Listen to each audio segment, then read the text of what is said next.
kutoka Baringo. Poteza watoto wengi kabisa. Watu 3 walikufa. Watu 7 wako na jeraha. Ng'ombe 300 walienda hapa na Olkera. Tuko na ushungu kabisa. Na tunaona ya kwamba hii serikali iko hapa hakuna maana kabisa. Sababu watu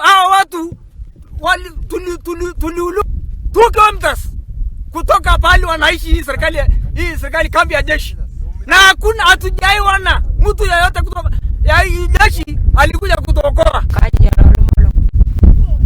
Kilio yenye niko na kilio kubwa sana kama msasi. Mtoto mwenye ni yangu. Hata sikamsika sasa.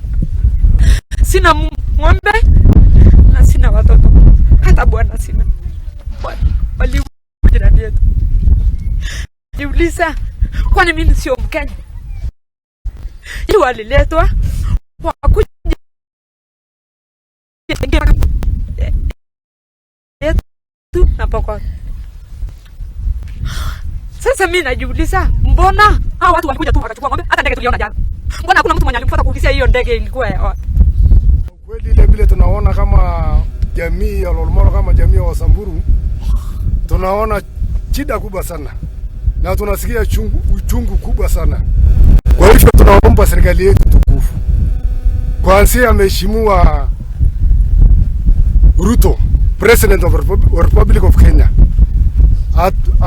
atuondolee watu ametutatisha amani katika kaunti hii.